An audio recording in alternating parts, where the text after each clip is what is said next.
Now inland vessel bill 2001 और 2021. अब inland vessel क्या है? Inland vessel is like inland waterways. Okay, inland waterways like Ganga river पे अगर कोई वाटरवे कोई पानी वाला जहाज for example, that is called inland vessel. ठीक है, अगर कोई बोट है that is going प्लाइंग on the inland waterway. Inland waterway जैसे नेशनल वाटरवे 1. नेशनल वाटरवे 1 कौन सा है? गंगा टू धुबरी. ठीक है, सॉरी गंगा टू कैलकाटा. ठीक है, Allahabad to Calcutta, sorry, on Ganga river. ठीक है, तो दैट इज नेशनल वाटरवे 1. तो इनलैंड वाटरवे मतलब जो नदियां, जो हमारी रिवर्स हैं, स्ट्रीम्स हैं, उनका यूज करके अगर हम ट्रांसपोर्ट कर रहे हैं, that is called inland waterway. ठीक है, तो what are we dealing with is कि नेशनल इनलैंड वेसल्स एक्ट 1917. ठीक है, inland vessels act 1917 has been amended या repealed. It is going to be repealed. It has not yet been repealed because it is still a bill. So we are going to discuss Inland Vessel Bill 2021. Now what does this bill does is it repeals the existing bill, Inland Vessel Bill to 1917, that was amended in 2007. ठीक है, now why is it important? Because see, whenever you are studying some government schemes or such things, so you always have to remember, you always have to see as to the development of those things. ठीक है, जैसे 2015 में Sagarmala project. ठीक है, Sagarmala project. Now what is the aim of Sagarmala project? Sagarmala का meaning था कि port lead development. Okay, port lead development. India का जो पोर्ट है ना, तो ये पोर्ट लेड डेवलपमेंट में एक्सपोर्ट इंपोर्ट है ना, और पोर्ट लेड का सॉरी जो हिंटरलैंड है, पोर्ट से रिलेटेड जो हिंटरलैंड है, उसको भी डेवलप करना. ठीक है, अब इसके थ्रू क्या हुआ कि अब पोर्ट के through evacuation is also important to the various parts. अगर हम इंपोर्ट अच्छे से कर रहे हैं लेकिन हमारे पास पोर्ट के थ्रू इवैक्यूएशन की फैसिलिटी नहीं है फॉर आवर कार्गो, है ना, तो of course logistic cost will increase. तो द फर्स्ट वाज सागरमाला 2015. उसके बाद 2016 में national waterways act.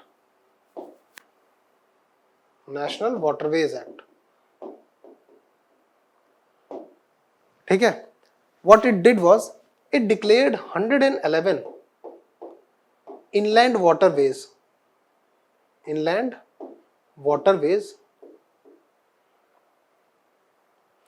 as what? inland waterways को डिक्लेयर कर दिया क्या? National waterway, NW. the first one being NW1 being Allahabad to या प्रयागराज टू हल्दिया. ठीक है, तो what is this inland waterway? ठीक है, 2015 में हुआ, 2016 में हुआ, फिर मल्टी मॉडल प्रोजेक्ट डेवलप हुए अराउंड 2018 में वाराणसी के पास रामपुर है. ठीक है, रामपुर में multi modal terminal is being developed. Okay, on the bank of Ganga river में. क्यों? क्योंकि that stretch is the part of national waterway 1. अब मल्टी मॉडल टर्मिनल का मीनिंग क्या होता है ना, कि this is Ganga river. Okay, अब यहाँ पे अगर हम एक इनलैंड पोर्ट बना दें, ठीक है, पोर्ट मतलब यहाँ पे शिप्स आएंगी और यहाँ पे बोर्ड करेंगी, अपना लोडिंग अनलोडिंग करेंगे. अब मल्टी मॉडल टर्मिनल का मीनिंग होता है कि जहाँ पे कई मोड्स ऑफ ट्रांसपोर्ट है ना. फॉर एग्जाम्पल यहाँ पे ट्रेन भी आ सकती है लैंड के थ्रू, बसेस भी आ सकती हैं, और मतलब रोडवेज भी आ सकता है, रेलवेज भी आ सकता है, और वाटरवे तो है ही, है ना. तो this becomes a multi modal terminal, क्योंकि यहाँ पे ट्रांसपोर्ट के मोड्स कई हैं. That is called multi modal terminal. तो that is being developed in Rampur near Varanasi.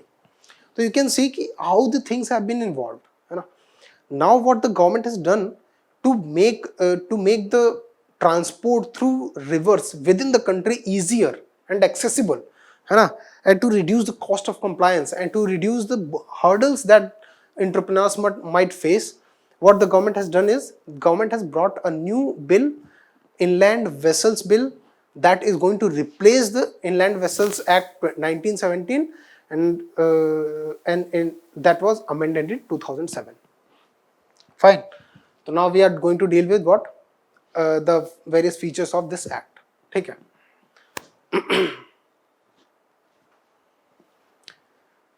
First of all, it is very important to understand what are the constitutional provisions regarding the inland waterways या inland vessels, है ना, कि state और centre के बीच में कैसा relation exist करता है रिवर्स को लेके, रिवर में नेविगेशन और ट्रांसपोर्ट को लेके, या वेसल्स का जो like who governs the vessels या who has authority over those vessels. ठीक है. तो first of all union list में shipping and navigation on inland waterways which are declared by parliament as national waterways. So you already heard that in 2016 111 inland waterways were declared as national waterways. ठीक है. और national waterway 1 कौन सा है? Allahabad to Haldia on the river Ganga.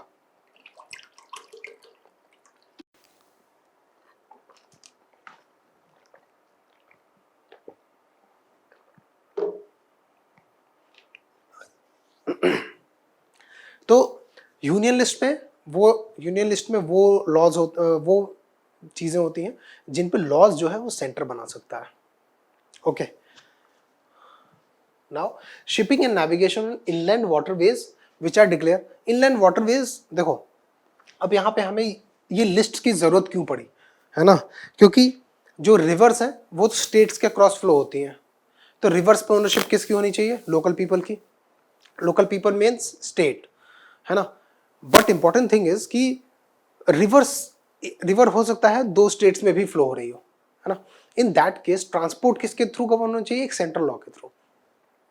इसलिए shipping and navigation of inland waterways which are declared by parliament as national waterway. ठीक है. अगर किसी वाटरवे को अगर पार्लियामेंट नेशनल वाटरवे डिक्लेयर कर देती है तो that will be the power of making laws for that waterway will come under the union list. Then state cannot make laws for that. Second one is mechanically propelled vehicles. Mechanically propelled vehicles में वो सारी vehicles आती हैं जो कि electric motor, steam power, diesel engine, इन किसी भी प्रकार की मैकेनाइज्ड मोटर से चल रही हो, तो that comes under the union list. मतलब the power of the parliament has the power to make laws regarding the same. And rules of the road. Now what are the rules of the road? Rules of the road means basic traffic के rules क्या होंगे उस waterway पे, वो बनाने का right भी union list या that is central government के पास है. Like traffic के जो नियम होते हैं वो central government बनाती है. Okay. जैसे road के जो laws हैं वो central government बनाती है, state government नहीं बनाती है. Similarly, rules of the road in the water will also be made by the central government, not by the state governments. Now state list.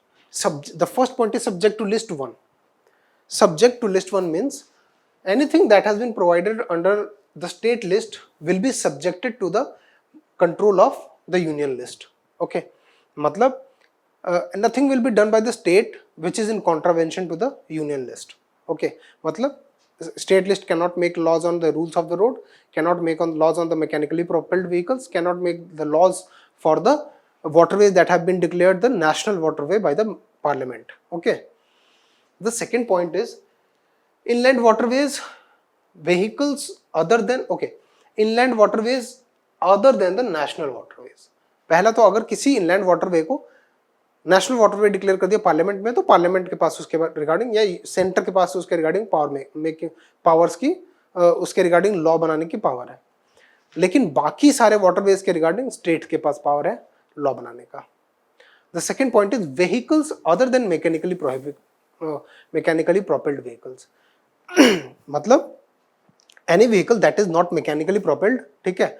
Like dinghy is boat, है ना, जिसपे दो लोग उसको रो करते हैं, but no mechanical engine is employed in it, है ना. तो no mechanical propulsion is employed in it, है ना. किसी प्रकार का इंजन नहीं लगा है उसमें, कोई मोटर नहीं लगी है. तो अगर ऐसी कोई बोट है तो उस पर लॉ बनाने की पावर स्टेट गवर्नमेंट के पास है. और taxes on inland waterways, tax लगाने की पावर जो है वो स्टेट गवर्नमेंट के पास है. ठीक है. जैसे रोड पे भी टैक्स स्टेट गवर्नमेंट्स लगा सकती हैं. Okay, similarly taxes on inland waterways की पावर किसके पास है? स्टेट गवर्नमेंट के पास है। Now what are the proposed changes, the proposed bill and the proposed changes? Central government can now declare any vessel to not be considered as inland vessel. जो existing law था, है ना, existing law में भी ये था कि central government तो inland vessel वो vessels होंगी जो कि inland waterways पे apply कर रही हैं, ठीक है। अभी भी यही डेफिनेशन है कि इनलैंड वेसल्स वो होंगी जो कि इनलैंड वेसल्स पे और इनलैंड वाटरवेज पे अप्लाई कर रही हैं, लेकिन एक स्पेशल एडिशन है कि the central government can declare any vessel to be not considered as inland vessel despite the fact कि वो वेसल इनलैंड वाटरवे पे अप्लाई कर रही है। The second point is the definition of inland vessel. Okay, sorry, remove this point, ignore this point. The definition has been given here. Inland waterways now includes national waterway also. पहले inland waterways में पहले inland waterways में national waterways included नहीं थे, है ना। Now inland waterways में national waterways भी included है। Okay. Proposed changes क्या है? State governments. Now what are the powers of state government and what are the powers of central government regarding the inland waterways? State government can appoint surveyors. अब ये surveyor's कौन होंगे?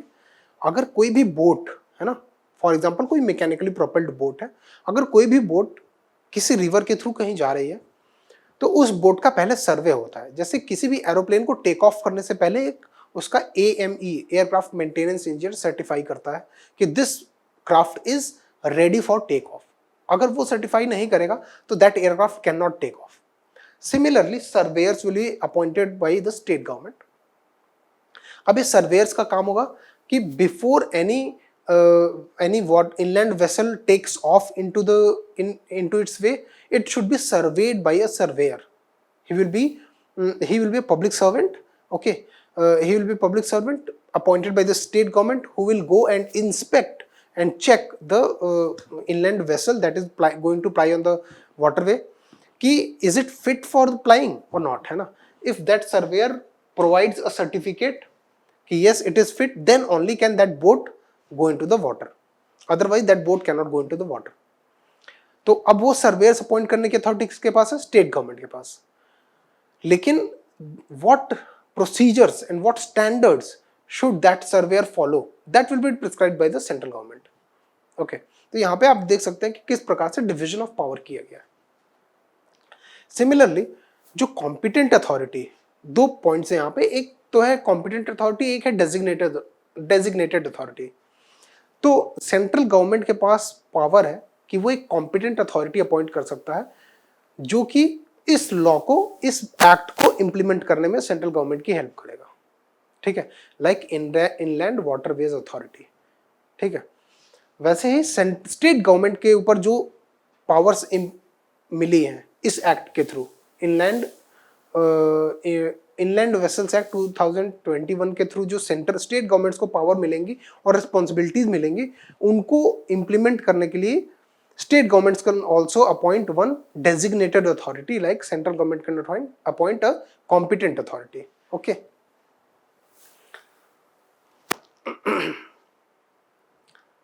now proposed bill, state governments will have control over the non-mechanically propelled vehicles. Of course, mechanically propelled vehicles के ऊपर control किसका होगा? Central government का।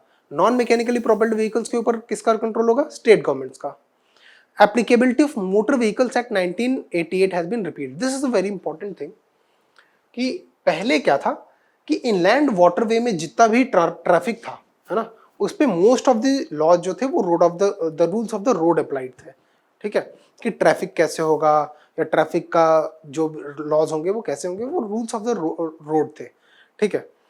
Now what has happened is, अब ये मोटर व्हीकल्स एक्ट 1988 कहां से आ गया? मोटर व्हीकल्स एक्ट 1988 का एप्लीकेबिलिटी था पहले इंश्योरेंस के केस में। लाइक अगर आप बाइक खरीदने जाते हो तो you have to insure it and you have to register with the RTO, and then under motor vehicles act 1988 you have to get it insured, ठीक है।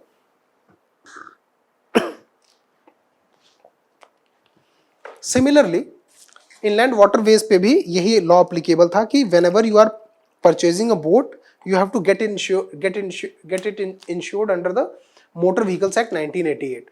Now that has been repealed और अब दूसरा law आएगा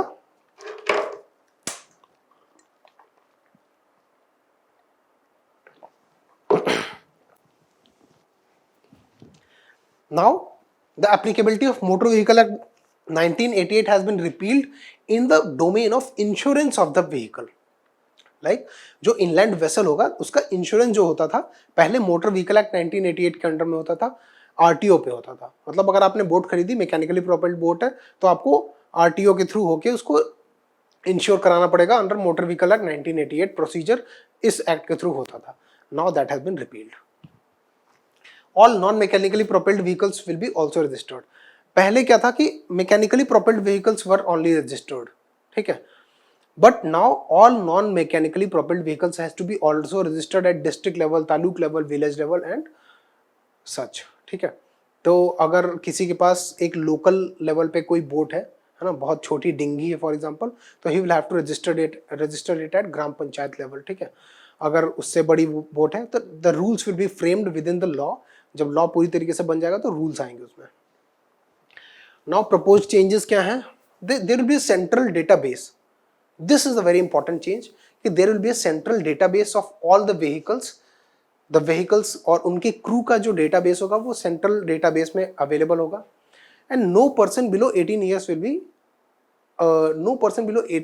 be eligible to be employed as a man or employed on the boat basically. ठीक है. मतलब no person below an adolescent cannot be employed on the inland vehicle. ठीक है.